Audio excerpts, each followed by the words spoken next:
어이, 할배 뭘 쳐다봐? 그쪽이 먼저 눈을 마주쳤소. 그냥 걷던 길인데 시비야 지금. 감히 이 골목에서 나한테? 눈 한 번 마주쳤다고 시비라니. 시비는 지금 자네가 거는 거 아니오? 좋아, 안 그래도 기분 더러웠는데 다시는 못 쳐다보게 해주지. 오늘 진짜 잘 걸렸어. 영감. 저 어르신, 얼른 피하세요. 저 사람 평소에도 사람 안 가리고 막 때려요. 젊은 사람이 힘을 그런 데다 쓰면 안 되지. 어디서 배운 버릇인가?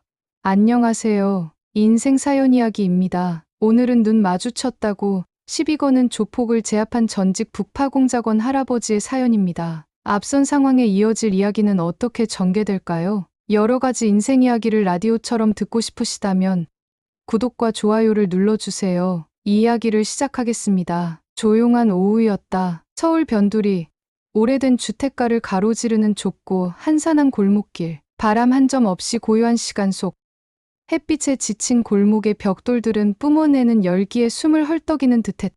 작은 편의점 간판이 삐걱거리며 흔들리고 골목 입구 작은 구멍가게 앞에서는 빛바랜 신문을 읽던 노인이 꾸벅꾸벅 졸고 있었다. 평소라면 아무 일 없이 흘러갔을 이 시간, 예기치 않은 사건이 골목의 평온을 뒤흔들 준비를 하고 있었다. 그날 영만 씨는 평소처럼 조용히 발걸음을 옮기고 있었다. 낡은 운동화 바닥이 벽돌 바닥을 부드럽게 스치는 소리가 골목에 은은하게 퍼졌다. 주름진 손에 작은 검정색 비닐봉지를 든 채 고개를 살짝 숙인 채로 천천히 걷고 있었다. 누가 보더라도 평범한, 어쩌면 너무나도 평범해 주목받지 않을 노인의 모습이었다. 그러나 바로 그 순간이었다. 골목 한복판을 지나려던 영만 씨 앞에 불쑥 한 사람이 막아서더니 사납게 눈을 치켜떴다. 땀에 젖은 머리를 헝클어진 채 이리저리 흩날리던 인물. 주황색 반팔 티셔츠에 헐렁한 청바지를 걸친 태석 씨였다. 표정에는 이미 알코올과 분노가 짙게 섞여 있었고 몸에서는 싸구려 소주 냄새가 진동했다. 뭘 쳐다봐? 왜 야려? 태석 씨의 목소리가 갑자기 골목을 가득 메웠다. 지나가던 고양이 한 마리마저 그 소리에 놀라 벽돌 틈으로 몸을 숨겼다. 골목에 퍼진 긴장감은 대기에 전류처럼 번져갔다. 영만 씨는 눈길을 피하지도 특별한 반응을 보이지도 않았다. 단지 아주 잠깐 눈을 깜빡일 뿐이었다. 그것은 어떤 감정도 드러내지 않는 마치 오래전에 이런 상황을 수없이 경험해 본 듯한 태도였다. 태석 씨는 그런 무심한 태도에 더욱 흥분한 듯 보였다. 발밑에 작은 돌멩이를 걷어차며 앞으로 성큼 다가서더니 몸을 부풀리듯 어깨를 으쓱였다. 주변을 둘러보니 사람들의 발걸음은 이미 끊긴 상태였다. 외딴 골목, 아무도 없었다. 눈길 한번 잘못 마주쳤다는 이유로 뜻하지 않은 충돌이 시작될 조짐이 다분했다. 태석 씨의 얼굴은 홍당무처럼 벌겋게 달아올랐고 입가에는 뚜렷한 조소가 번졌다. 그는 주먹을 살짝 쥐었다 폈다 하며 모골적으로 위협적인 제스처를 보였다. 그러나 영만 씨는 여전히 고개를 약간 숙인 채 아무 말도 하지 않았다. 마치 저절로 시간이 흐르길 기다리는 사람처럼. 잠시의 침묵 뒤 태석 씨는 더욱 목소리를 높였다. 말끝마다 튀어나오는 침방울이 공기 중에 흩어졌다. 이제 골목의 더운 공기는 단순히 끈적한 것이 아니라 눈에 보이지 않는 폭력의 기운으로 가득 차오르고 있었다. 그러나 아무도 멈추지 않았다. 아니, 멈추려 하지 않았다. 오히려 창문 너머로 힐끔거리던 사람들은 조심스럽게 커튼을 내리고 먼 발치에 있던 몇몇 상인들도 고개를 돌렸다. 골목은 순식간에 두 사람만의 세계가 되었다. 태석 씨는 다시 한번 큰 소리로 내질렀다. 목소리에는 참을 수 없는 분노와 동시에 묘한 두려움이 섞여 있었다. 자신의 도발이 기대한 반응을 얻지 못하자 그는 더욱 거칠어졌다. 영만 씨는 여전히 미동도 없었다. 손에 들린 검정 비닐봉지는 바람 한 점 없는 공기 속에서도 미세하게 흔들리고 있었다. 그 미세한 떨림이 긴장감을 더욱 극적으로 부풀게 만들었다. 모든 것은 한순간에 터질 것만 같았다. 골목길, 뜨거운 햇살, 불편한 침묵, 그리고 마주한 두 사람. 작은 골목 한복판에서 아주 조용히 거대한 파국의 서막이 오르고 있었다. 태석 씨는 영만 씨를 노려보며 순간적으로 주변을 휙 둘러보았다. 골목은 여전히 인적이 드물었다. 바닥에 놓인 빈 맥주캔, 벽에 붙은 오래된 전단지, 그리고 덜컥거리는 낡은 철문 너머에서 들려오는 희미한 라디오 소리까지 모든 것이 낡고 느릿했다. 누구 하나 말리러 나설 사람이 없다는 걸 확인한 태석 씨는 입가에 비릿한 웃음을 지으며 느닷없이 우통을 벗기 시작했다. 젖어붙은 티셔츠를 힘겹게 벗어 던지자 햇살에 그을린 상반신이 드러났다. 쇠처럼 단단하지도 매끄럽지도 않은 울퉁불퉁한 몸이었다. 오래된 문신 자국이 흐릿하게 보였고 몇 군데에는 시커멓게 멍든 자국이 남아 있었다.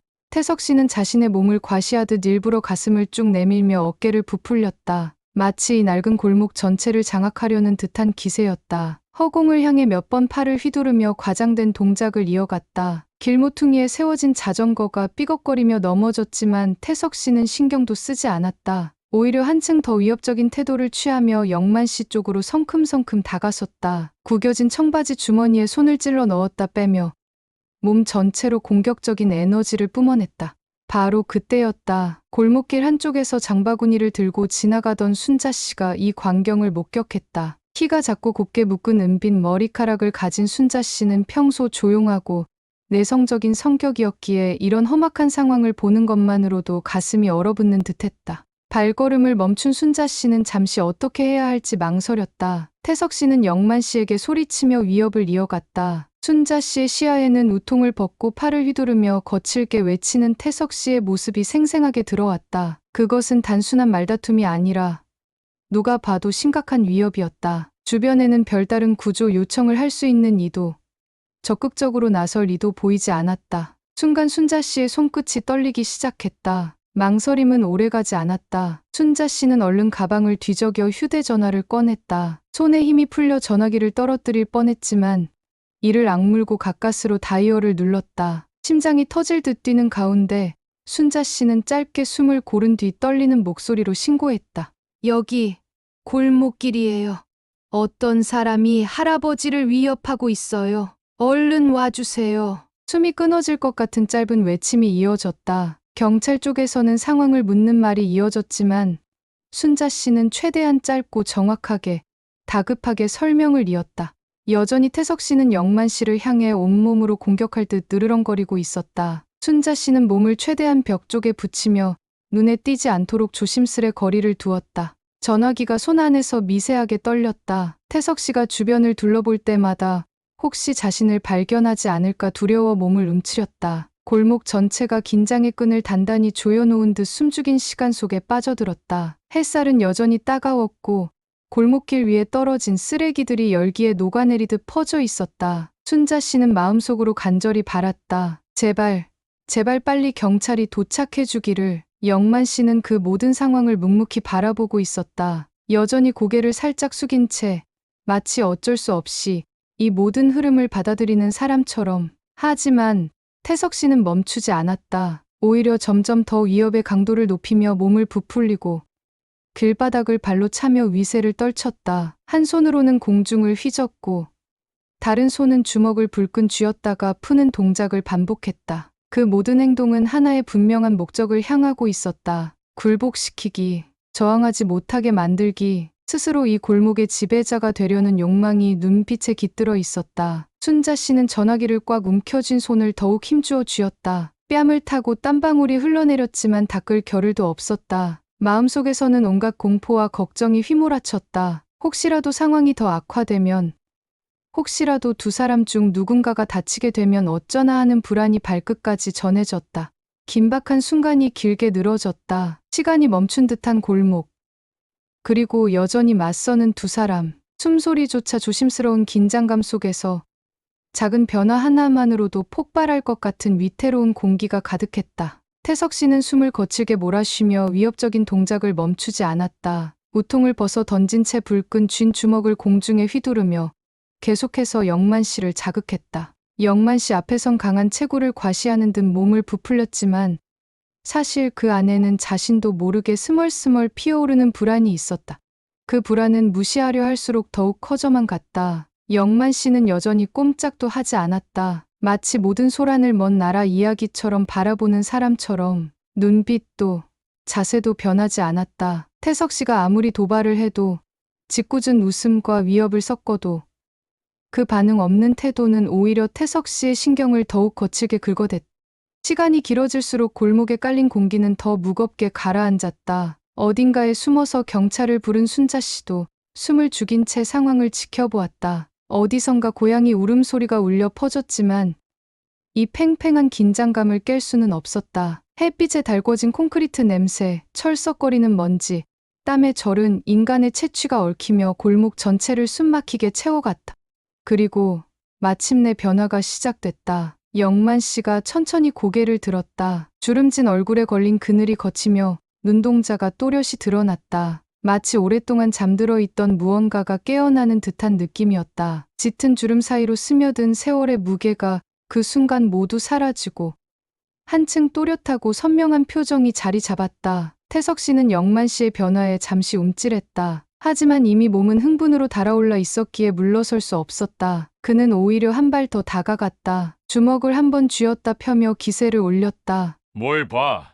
이 영감탱이야. 입에서 튀어나오는 험한 말들이 골목에 울려 퍼졌다. 영만 씨는 조용히, 아주 조용히 한 발짝 앞으로 다가섰다. 그 움직임은 너무나도 부드러워서 순식간에 벌어진 일이라고는 믿기 어려울 정도였다. 마치 오래전부터 그 한 걸음을 준비해온 사람처럼 망설임도 거친 숨도 없었다. 단지 필요한 만큼만, 오직 목표한 만큼만 움직였다. 그리고 그 다음 세상은 잠시 멈춘 것처럼 보였다. 영만 씨는 순식간에 태석 씨의 오른손목을 붙잡았다. 그 동작에는 어떤 망설임도 없었다. 무언가를 겨냥한 듯 정확하고 단호했다. 단 한 번의 꺾임으로 태석 씨의 손목은 이상하게 비틀어졌다. 소리가 들리지 않았지만 눈으로 보는 것만으로도 알 수 있었다. 그 강력하고 치밀한 제압이 가져온 충격을 태석 씨는 비명을 삼키듯 입을 벌렸다. 얼굴이 순식간에 일그러졌다. 몸이 반사적으로 움츠러들었고 힘이 빠져 무릎이 풀렸다. 순간적으로 균형을 잃은 태석 씨는 그대로 골목 바닥에 주저앉았다. 영만 씨는 더 이상의 힘도 과장된 동작도 필요하지 않았다. 단 한 번 짧고 간결한 동작으로 상대를 무너뜨린 것이다. 그 모습은 결코 분노나 복수의 감정에 사로잡힌 사람이 아니었다. 오히려 차가울 정도로 침착하고 오래된 기억 속 기술을 꺼내듯 자연스러웠다. 태석 씨는 바닥에 무릎을 꿇은 채 벙찐 얼굴로 영만 씨를 올려다보았다. 입술은 파르르 떨렸고 눈에는 이해할 수 없는 두려움이 가득했다. 방금 전까지만 해도 골목을 지배하겠다던 자신감은 어디론가 흔적도 없이 사라지고 남은 것은 두려움과 굴욕뿐이었다. 순자 씨는 멀리서 이 광경을 지켜보며 입을 틀어막았다. 믿기 힘든 일이었다. 지금 막 폭발하려던 상황이 너무나도 순식간에 뒤바뀌었다. 강자와 약자의 위치가 바뀐 그 현장은 꿈인지 현실인지 분간이 되지 않을 만큼 비현실적으로 느껴졌다. 골목은 다시 고요해졌다. 단지 숨죽인 긴장감이 남아있을 뿐이었다. 아까까지 태석 씨가 휘둘렀던 소라는 흔적도 없이 사라졌고 영만 씨는 변함없이 침착한 얼굴로 태석 씨를 내려다보고 있었다. 그 차가운 시선은 어떤 판단도 어떤 분노도 드러내지 않았다. 단지 이 상황을 받아들이는 사람만이 가질 수 있는 눈빛이었다. 바람이 스쳤다. 골목 어귀에 쌓인 낡은 종이 상자가 파삭 소리를 내며 쓰러졌다. 그 소리마저도 아득하게 들릴 만큼 이곳은 일순간 완벽한 정적에 휩싸였다. 태석 씨는 무릎을 꿇은 채 바닥을 짚으며 신음했다. 금방이라도 울음이 터질 것 같은 얼굴로 영만 씨를 올려다봤다. 입술은 경련을 일으켰고 한쪽 눈꺼풀은 떨려왔다. 아까까지 자신만만하게 으르렁거리던 그 모습은 온데간데 없었다. 더 이상 골목을 지배하겠다는 기세 따위는 찾아볼 수 없었다. 그저 낯선 공포 앞에 얼어붙은 한 사람만이 남아있었다.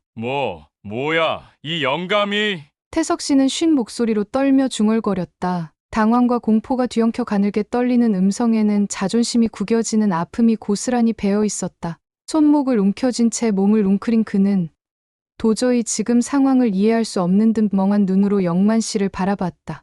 영만 씨는 그 앞에서 한참 동안 조용히 서 있었다. 바닥에 엎드린 태석 씨를 내려다보는 그의 얼굴은 마치 오래전부터 이런 장면을 수없이 봐온 사람처럼 무표정했다. 그 침착함은 오히려 보는 이의 등골을 서늘하게 만들었다. 결코 감정적으로 휘말리지 않는 사람만이 가질 수 있는 냉철함이었다. 태석 씨는 고통에 일그러진 얼굴로 몸을 움직여 보려 했지만 손목에 전달된 충격은 생각보다 심각했다. 사소한 움직임에도 뼈가 으스러질 듯한 통증이 퍼졌다. 절로 이마에 식은땀이 맺혔다. 그리고 무엇보다 지금 자신이 완전히 무력해졌다는 사실이 태석 씨를 패닉 상태로 몰아넣었다. 주변은 여전히 숨죽인 정적 속에 갇혀 있었다. 다만 어느새 이 상황을 지켜보는 몇몇 골목 상인들과 주민들의 시선이 창가 너머, 골목 모퉁이 너머에서 조심스럽게 모여들기 시작했다.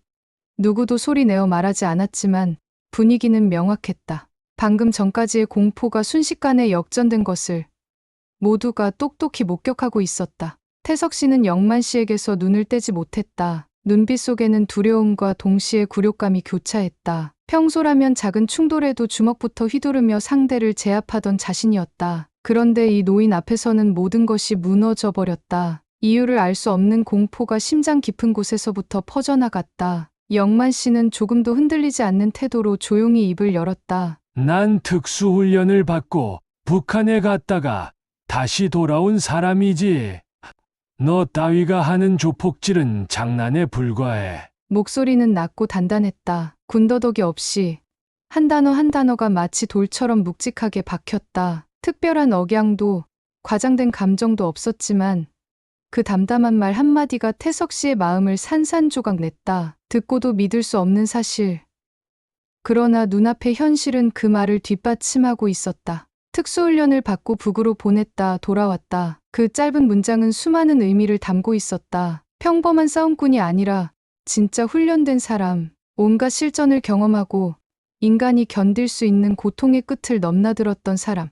그런 사람 앞에서 그저 동네 깡패 흉내를 내던 태석 씨의 허세는 단숨에 무너져 버렸다. 태석 씨의 얼굴은 창백해졌다. 몸을 일으켜 보려 했지만 영만 씨의 시선 한 번에 다시 얼어붙었다. 태석 씨는 그대로 바닥에 주저앉은 채 온몸을 부르르 떨었다. 심장은 미친 듯이 뛰었고 숨은 목구멍 어딘가에 걸려 제대로 나오지 않았다. 순자 씨는 멀리서 그 모습을 지켜보며 두 손을 꼭 움켜쥐었다. 누구보다 영만 씨가 평범한 이웃일 줄만 알았기에 지금 벌어지고 있는 일이 더욱 믿기 어려웠다. 하지만 두 눈으로 보고 있는 이 현실을 부정할 수는 없었다. 그가 단순한 노인이 아니라는 것. 그리고 이 골목을 위협하던 자를 단숨에 제압할 만큼 특별한 과거를 가진 사람이라는 것. 주민들도 서서히 고개를 내밀며 상황을 지켜봤다. 골목 한편 작은 철제문 뒤에서는 누군가 숨죽이며 핸드폰으로 영상을 찍고 있었다. 다들 본능적으로 느꼈다. 오늘 이 장면은 단순한 싸움 이상의 의미를 지니고 있다는 것을. 태석 씨는 여전히 바닥에 주저앉아 있었다. 시간이 지날수록 패배감은 더욱 짙어졌고 눈앞에 선 영만 씨의 존재감은 점점 커져만 갔다. 그것은 단순히 육체적 제압이 아니었다. 인간의 깊은 곳을 건드려 무너뜨리는 압도적인 기세였다. 바람 한 점 불지 않는 골목길. 그러나 그곳에는 보이지 않는 소용돌이가 일고 있었다. 누가 말을 하지 않아도 모두가 알 수 있었다. 이 순간 이후 이 골목은 결코 예전과 같지 않을 것이라는 것을. 태석 씨는 여전히 땅바닥에 무릎을 꿇은 채 헐떡였다. 손목을 부여잡은 손끝은 하얗게 질렸고 온몸은 작은 경련을 일으켰다. 골목 위로 내리쬐는 햇살이 땀에 젖은 그의 등을 무겁게 짓눌렀다. 싸늘한 굴욕감이 피보다 더 빠르게 온몸을 타고 퍼져나갔다. 한때는 큰 소리를 치며 골목을 휘저었던 태석 씨였다. 누구도 자신을 함부로 대하지 못한다고 믿었고 거칠고 포악한 태도만이 세상에서 살아남는 길이라고 생각해왔다. 그러나 지금 손목 하나 꺾였을 뿐인데도 모든 자신감은 모래성처럼 무너져 내렸다. 주변은 숨을 죽인 듯 조용했다. 바람조차 불지 않았다. 어디선가 깃털 하나라도 떨어진다면 그 소리가 들릴 것 같은 짙은 침묵이 골목을 가득 채우고 있었다. 그 침묵을 깬 것은 영만 씨였다. 영만 씨는 태석 씨를 내려다보며 아주 천천히 그러나 분명한 어조로 입을 열었다. 목소리는 낮고 무겁고 서늘했다. 결코 위협하거나 과장하지 않았다. 오히려 담담했다. 오랜 세월 동안 묻어온 이야기 하나를 꺼내놓는 사람처럼 이미 다 지나간 일이라는 듯이. 태석 씨는 그 말을 듣고 멍하니 고개를 들었다. 귀를 의심하는 표정이었다. 특수훈련 북 돌아왔다고? 순간 이 한마디에 머릿속이 하얗게 얼어붙었다. 무언가 대단히 잘못되었다는 것을 본능적으로 느꼈다. 내 조폭질은 장난에 불과해. 영만 씨는 덧붙였다. 여전히 차분한 목소리. 그러나 그 말이 품은 무게는 골목 전체를 짓누를 만큼 강렬했다. 오랜 시간 동안 단련된 육체. 목숨을 걸고 싸워야 했던 기억들. 피로 얼룩진 시간들. 그 모든 것이 짧은 한 문장 안에 고스란히 담겨 있었다. 태석 씨는 갑자기 숨을 제대로 쉴 수가 없었다. 가슴이 턱 막히는 느낌이었다. 손목의 통증도, 더위도, 등 뒤로 느껴지는 땀의 끈적함도 모두 잊었다. 오직 그 말만이 머릿속에 메아리 쳤다. 장난에 불과해. 이 얼마나 참혹한 선언인가. 자신이 지켜온 허울 좋은 강함이 그 앞에서는 하찮은 장난감에 불과했다는 사실을 인정해야 한다는 것. 자존심은 산산조각 났고 두려움은 피할 수 없는 현실이 되었다. 영만 씨는 더 이상 말하지 않았다. 굳이 길게 설명할 필요도, 과거를 자랑할 필요도 느끼지 않는 듯했다. 이미 말은 전해졌고 상대가 받아들이든 말든 상관없다는 듯 조용히 서 있었다. 순자 씨는 멀리서 그 광경을 지켜보며 숨을 죽였다. 작은 몸을 벽에 바짝 붙인 채 두 손을 가슴께 모으고 떨고 있었다. 지금 이곳에서 벌어지고 있는 일은 단순한 충돌이 아니었다. 그것은 질서의 붕괴였고 동시에 새로운 질서의 탄생이었다. 태석 씨는 무너진 채 그대로 있었다. 더 이상 도망칠 생각도 하지 못했다. 머릿속은 공허했고 심장은 고장난 시계처럼 불규칙하게 뛰었다. 무릎이 땅바닥에 닿은 감촉이 이상하게 멀게 느껴졌다. 골목은 그대로 정지해 있었다. 마치 시간이 멈춘 것처럼 아무도 움직이지 않았다. 단지 허공을 가르는 정적만이 뻗어나가고 있었다. 그때 아주 멀리서 희미한 사이렌 소리가 들려오기 시작했다. 그러나 아직 이 골목에 도착한 것은 아니었다. 지금 이 순간 이곳은 오직 영만 씨와 태석 씨 두 사람만의 세계였다. 그리고 이 세계의 주인은 더 이상 바뀔 수 없었다. 골목길 한복판 뜨거운 공기가 짓눌러 오던 그곳에 마침내 외부의 소리가 서서히 스며들기 시작했다. 사이렌 소리, 점점 가까워지는 경적음이 정적을 깨뜨리며 골목을 가로질렀다. 태석 씨는 여전히 무릎을 꿇고 있었다. 숨은 가쁘게 몰아쉬었고 손목을 부여잡은 채 고개를 숙인 모습은 초라하기 그지없었다. 정신을 가다듬으려 애썼지만 귓가를 때리는 영만 씨의 말과 눈빛이 머릿속을 떠나지 않았다. 장난에 불과하다는 그 한마디는 태석 씨의 오만했던 자존심을 뿌리째 뽑아냈다. 멀리서 경찰차가 골목을 향해 다가오는 것이 보였다. 좁은 길목을 비집고 진입하는 경찰차의 번쩍이는 파란 불빛이 벽에 반사되어 골목 전체를 간헐적으로 물들였다. 삐걱거리는 철문 틈 사이로, 창문을 가린 커튼 틈 사이로, 작은 가게의 닫힌 셔터 뒤편으로 사람들이 하나둘 고개를 내밀기 시작했다. 긴장과 호기심이 뒤섞인 눈길들이 골목을 향해 쏟아졌다. 경찰차가 멈추는 소리와 함께 문이 열리고 경찰관 2명이 재빠르게 뛰어내렸다. 각각의 손에는 무전기와 진압용 장비가 들려 있었지만 현장을 목격한 순간 그들은 한눈에 상황을 이해할 수밖에 없었다. 무릎을 꿇고 있는 한 남자, 그리고 그 앞에 서 있는 한 노인.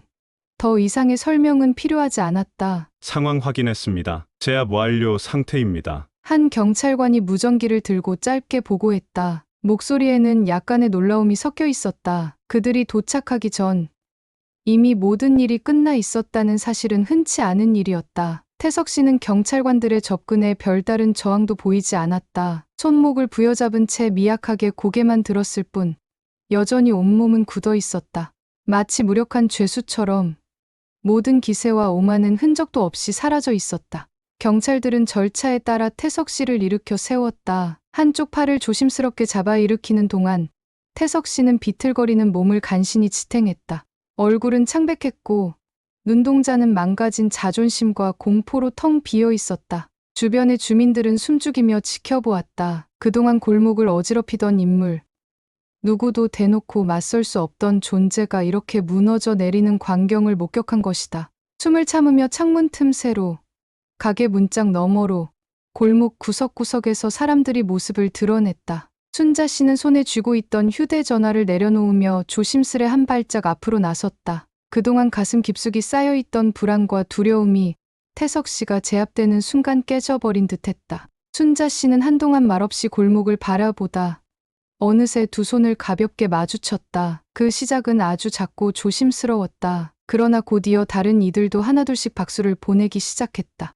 박수는 점차 퍼졌다. 골목 한편 작은 분식집 주인이, 맞은편 미용실의 이씨 아주머니가, 지나가던 배달원까지 박수를 쳤다. 주먹을 쥐고 땅을 두드리던 사람들이 손바닥을 마주치며 소리를 냈다. 처음에는 어색했지만 점점 더 자연스러워졌다. 마치 그동안 억눌러왔던 모든 감정이 박수 소리에 섞여 터져 나오는 듯했다. 안도의 한숨, 숨겨왔던 분노, 그리고 오랫동안 기다려온 정의에 대한 갈증이 한꺼번에 쏟아졌다. 와, 대단하시다. 이제 이 골목도 살겠네. 웅성거리는 소리가 골목을 채웠다. 작은 환호와 박수 소리 속에서 골목은 처음으로 진짜 생기를 찾은 듯했다. 영만 씨는 그 모든 박수를 받으며 조용히 서 있었다. 특별히 기뻐하는 것도 감격하는 것도 아니었다. 오히려 그 표정은 여전히 무심하고 담담했다. 박수 소리에 허리를 굽히지도 손을 흔들지도 않았다. 단지 그 자리에 서서 묵묵히 모든 것을 받아들이고 있었다. 경찰들은 태석 씨를 차에 태우며 짧은 질문을 이어갔다. 그러나 태석 씨는 제대로 대답하지 못했다. 몸은 초췌했고 정신은 마치 어디론가 떠나버린 사람처럼 멍했다.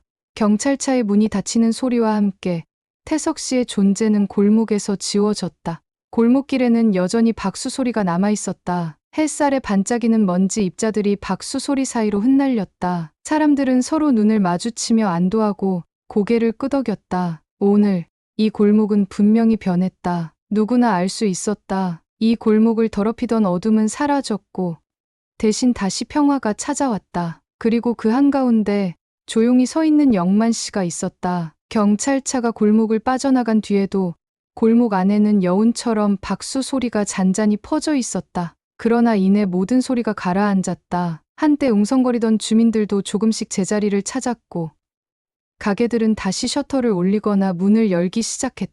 여느 때처럼 일상이 돌아오는 듯했지만 그 공기 속에는 뚜렷하게 달라진 무언가가 남아 있었다.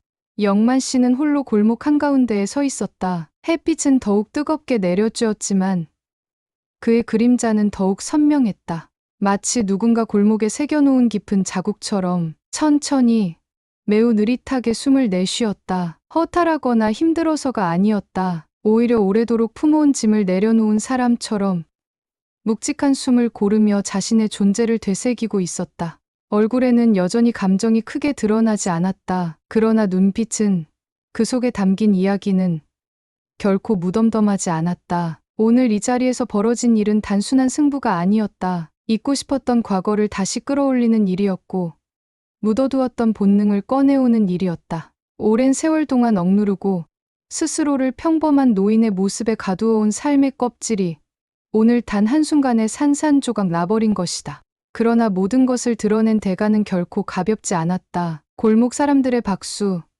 그 환호와 존경이 따르는 자리에서조차 영만 씨는 가볍게 웃을 수 없었다. 오히려 그 박수 속에 감춰진 경외와 경계, 그리고 슬픔을 함께 읽어낼 수 있었기 때문이다. 태석 씨는 비참하게 무너졌지만 그 무너짐을 지켜본 영만 씨의 가슴에는 깊은 울림이 남았다. 오래전 자신도 저렇게 무너졌던 기억이 있었다. 아무리 발버둥쳐도 세상의 거대한 소나기 앞에서 꼼짝없이 짓눌리던 그 시절, 살아남기 위해 몸부림쳤고 살아남는 것만으로도 값진 일이던 지난 시간들, 그렇게 해서 지켜온 목숨이었고 그렇게 해서 견뎌온 세월이었다. 바람 한 점 불지 않는 골목길, 그러나 그곳에는 보이지 않는 소용돌이가 일고 있었다. 햇살 아래 굳은 살 박힌 손을 가만히 내려다본 영만 씨는 오늘 하루 동안 다시금 확인했다. 자신이 어디에서 왔는지, 어떤 시간들을 지나왔는지, 그리고 결국 어디로 가야 하는지를.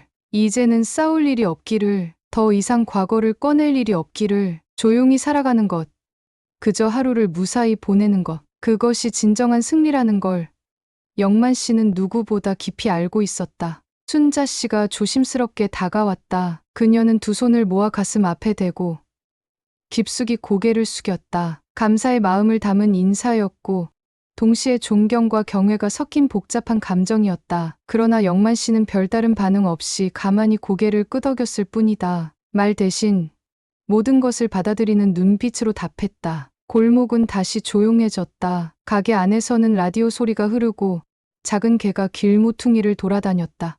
햇살은 여전히 뜨거웠지만 그 속에는 이제 평화가 있었다. 영만 씨는 천천히 골목길을 걸어 나갔다. 주머니 속에 손을 넣은 채 무심한 듯 발을 옮겼다. 구겨진 운동화 밑창이 벽돌기를 스치는 소리가 다시 평범한 일상의 소리로 되돌아왔다. 가게 주인들은 조심스럽게 고개를 내밀었고 몇몇 주민들은 작은 미소를 건넸다.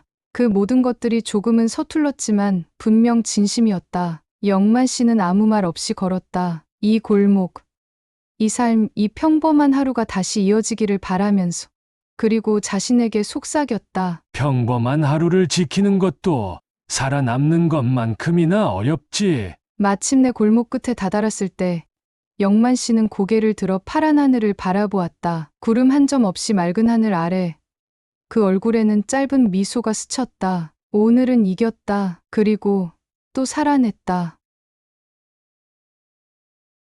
강한 사람이란 큰 소리를 내는 사람이 아니라 참아낼 줄 아는 사람일지도 모릅니다. 힘은 약자를 제압하는 데 사용하는 게 아니라 약자를 보호하는 데 사용되어야 할 것입니다. 여러분의 생각을 댓글로 남겨주세요. 오늘의 사연 어떻게 들으셨나요? 더 많은 이야기들이 여러분을 기다리고 있습니다. 우리 주변에서 일어나는 다양한 인생 이야기를 계속 전해드리겠습니다. 구독과 좋아요를 하시어 함께 해주세요. 알람 설정을 하시면 새로 올라오는 사연들을 가장 빠르게 만나실 수 있습니다. 감사합니다.